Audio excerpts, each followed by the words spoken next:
សាលាឌីជីថលសូមនិទានរឿងចៅផ្កាប់ត្រឡោកកាលពីព្រេងនាយមានសេដ្ឋីប្តីប្រពន្ធមានកូនក្រមុំមួយនាក់រូបឆោមល្អណាស់ពួកកំឡោះជាច្រើនស្ម័គ្រចិត្តស្រឡាញ់បានប្រាប់មាតាបិតាឲ្យចូលទៅដណ្ដឹកកូនក្រមុំមហាសេដ្ឋីនោះក៏ព្រមឲ្យឥតប្រកែកតែមានធ្វើខសន្យាថាបើកំឡោះឈ្មោះណាចង់បានត្រូវសង់ផ្ទះ5ល្វែងតែមួយថ្ងៃឲ្យហើយបើធ្វើមិនហើយសេដ្ឋីនោះផ្ដាច់មិនឲ្យកូនក្រមុំទេកំឡោះដតីប៉ុន្មានខូចខាតចំនួនជាច្រើននាក់ដោយធ្វើផ្ទះមួយថ្ងៃមិនហើយសេដ្ឋីក៏ផ្ដាច់មិនឲ្យកូនក្រមុំខណៈនោះមានកំឡោះម្នាក់ជាអ្នកមានគំនិតមានឧបាយកលប្រាជ្ញាឈ្មោះថាចៅផ្កាប់ត្រឡោកជាកូនអ្នកមានក្រានបាបានសុំប្រាក់មាតាបិតាយកទៅទិញឈើ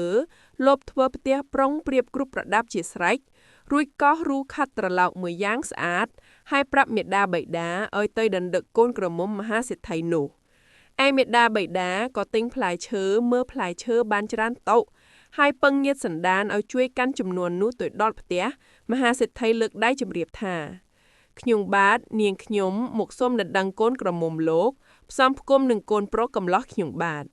នាងខ្ញុំទោះបីខកត្រូវសូមលោកមហាសេដ្ឋីអភ័យទោសសូមឲ្យបានជាស័យសន្តានស្ពានមេត្រីរៀងទៅសេដ្ឋីទាំងប្តីប្រពន្ធស្ដាប់ហើយឆ្លើយថាយើងឥតប្រកែកថាអ្វីទេអ្នកតែថាថ្ងៃស្អែកនេះអ្នកធ្វើផ្ទះ5ល្វែងឲ្យហើយស្រេចតែបើធ្វើមិនហើយយើងនឹងផ្ដាច់មិនឲ្យកូនក្រមុំទេមាតាបិតាចៅផ្កាប់ត្រឡោកឮហើយជម្រាបថាបើកូនខ្ញុំធ្វើផ្ទះថ្ងៃស្អែកនេះមិនហើយស្រេចទេសូមលោកសេដ្ឋីផ្ដាច់កូនក្រមុំលោកចៅចំនួនប៉ុន្មានតនេះខ្ញុំបាទនាងខ្ញុំក៏សុខចិត្តជូនលោកទាំងអស់ឥតគិតយកថ្លៃពីលោកឡើយហើយជូនចំនួនទាំងអស់ទៅសេដ្ឋីក៏ឲ្យខ្ញុំកំដរលើកទៅផ្ទេរទុកពេញមើលល្វែងផ្ទះហើយយកសន្បកតុថាសមកឲ្យវិញមាតាបិតាចៅផ្កាប់ត្រឡោកទទួលតុថាសគ្រប់ចំនួនហើយក៏សំពាក់លាមហាសេដ្ឋីនាំគ្នាត្រឡប់មកផ្ទះវិញក្រោយនោះមហាសេដ្ឋីនិងភរិយានាំគ្នាទៅមើលចំនួននៅលើផ្ទះឃើញសុទ្ធតែផ្លែឈើមានតម្លៃប្លែកពីប្រទេសឆ្ងាយខ្លះនៅស្រុកអាយខ្លះសេដ្ឋីក៏ញញឹមញាក់មុខដាក់ប្រពន្ធថាចំនួននេះយើងមុខជាបាងស៊ីទទេទៀតហើយចំណែកមាតាបិតាចៅផ្កាប់ត្រឡោកទៅដល់ផ្ទះក៏និយាយប្រាប់កូនថាសេដ្ឋីព្រមឲ្យហើយតែគេថាឲ្យកូនធ្វើផ្ទះតែកណូថ្ងៃស្អែកនេះឲ្យហើយស្រេចចៅផ្កាប់ត្រឡោកឮមាតាបិតានិយាយប្រាប់ដូច្នោះមានចិត្តត្រេកអរណាស់ជម្រាបមាតាបិតាថាលោកម៉ែលោកឪពុកកុំព្រួយបារម្ភមុខជាបានដូចគំនិតដែលកូនគិតទុកពីថ្ងៃមុខហើយចៅផ្កាប់ត្រឡោកក៏ទើនិយាយពឹងបងប្អូនអ្នកចេះជាងផ្ទះឲ្យបានគ្នាច្រើនឲ្យគេជួយសង់ផ្ទះតែក្នុងថ្ងៃស្អែកនេះឲ្យហើយបងប្អូនគេជួយទាំងអស់គ្នាហើយចៅផ្កាប់ត្រឡោកត្រឡប់មកផ្ទះស្លៀកពាក់តែងខ្លួនស្អាតបាតពឹងកំឡោះផងគ្នាឲ្យជូនទៅផ្ទះស្ត្រីនោះលុះឡើងទៅដល់លើផ្ទះសេដ្ឋីសួរថាចៅឯងមកមានការអ្វីចៅផ្កាប់ត្រឡោកលុតជង្គង់ប្រណម្យជម្រាបថាម៉ែឪពុកបានប្រើខ្ញុំបាទជាកូនឲ្យមកសុំក្រាបប្រណីប័ត្រលោកឪពុកអ្នកម្ដាយសូមទានប្រាប់ទីកន្លែងត្រង់ណាឲ្យទានខ្ញុំបាទនឹងសង់ផ្ទះខ្ញុំបាទនឹងឲ្យទៅចាត់ការធ្វើក្រែងមិនហើយជូនលោកឪពុកលោកម្ដាយក្នុងវេលាថ្ងៃស្អែកនេះសេដ្ឋីទាំងប្តីប្រពន្ធគុនមើលរូបរឹកពៀចៅផ្កាប់ក្រឡោកនឹកសរសើរក្នុងចិត្តថាកូនប្រសាអញគ្រាន់បាដែរតែមុខជាខូចខាតចំនួនដូចអ្នកមុនទៀតហើយសេដ្ឋីប្រាប់ទីកន្លែងឲ្យសង់នៅខាងជើងឆ្ងាយពីផ្ទះធំចំនួន5ព្យាមចៅផ្កាប់ត្រឡោកបានឮសេដ្ឋីប្រាប់ហើយក៏ប្រាប់សំពាក់លានាំគ្នាត្រឡប់ទៅផ្ទះវិញលក់ទៅបលប្រមូលបងប្អូនជួបជុំយកគ្រឿងផ្ទះដែលធ្ងន់ផ្ទុករទេះស្រេចពីយប់របស់ណាល្មមលីសែងក៏ចាត់ចែងផ្គូផ្គងដាក់មុខគ្នាស្រេចលុះព្រឹកឡើងខ្លះដឹកនឹងរទេះខ្លះលីសែងទៅដល់ផ្ទះសេដ្ឋី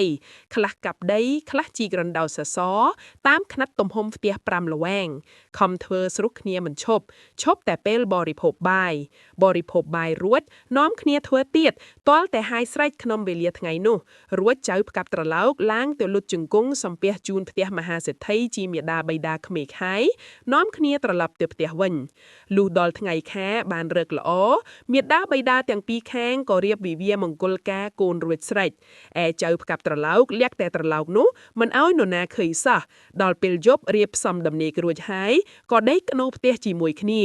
ច ចៅផ្កាប់ត្រឡោកយកត្រឡោកនោះទៅផ្កាប់ពីលើស្វះពីររួចស្លៀកសំពត់ចងក្បិនប្រយ័ត្នមិនឲ្យត្រឡោកធ្លាតបានហើយដេកឃ្លាតពីភរិយាធ្វើកិរិយាសំងំខ្លួនមិនបានពាល់ដល់ចុងដៃចុងជឿនភរិយានោះឡើយប្រែឧបាយយ៉ាងនេះអត់ធន់បាន3យប់យប់ក្រោយទៀតនាងភរិយានោះរស័ព្ទរសល់ខ្វល់ចិត្តគិតសង្ស័យថាប្តីអញនេះដេកជាមួយគ្នាយូរយប់ហើយគាត់ធ្វើប្រងើយកន្តាយហាក់ដូចជាគ្មានត្រូវការនឹងអញសោះឬគាត់ជាខ្ទើយរក្សៃលេងគិតក្នុងចិត្តដូច្នោះហើយក៏ចង់ដឹងប្រថុយលោបលូស្តាបមើលឲ្យច្បាស់ចៅផ្កាប់ត្រឡោកពុំលក់ទេតែធ្វើជាស្រមុកខល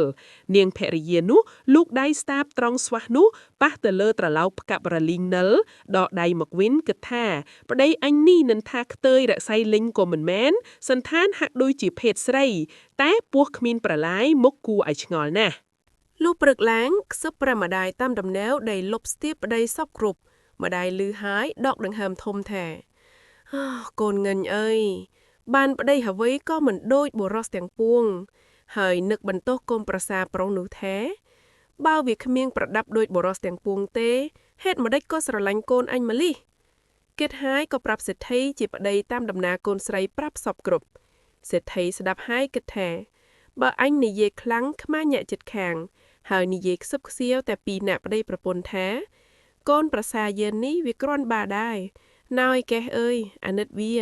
ឲ្យប្រាក់ផតុភាបណ្ណាការនិងថ្លៃផ្ទះ 1,500 ណែនទៅវា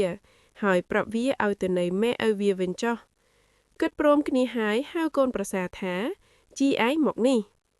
ចៅផ្កាប់ត្រឡោកឮសេដ្ឋីឪពុកក្មេកហៅខ្លួនហើយក៏ទៅអង្គុយជិតសំពះសេដ្ឋីប្រាប់ថាឯងហាក់ដូចជាមិនស្រឡាញ់កូនអញសោះណៅចុះអញឲ្យប្រាក់ 1,500 ណែនឯងយកទៅផ្ទះឪពុកម្ដាយឯងវិញចុះ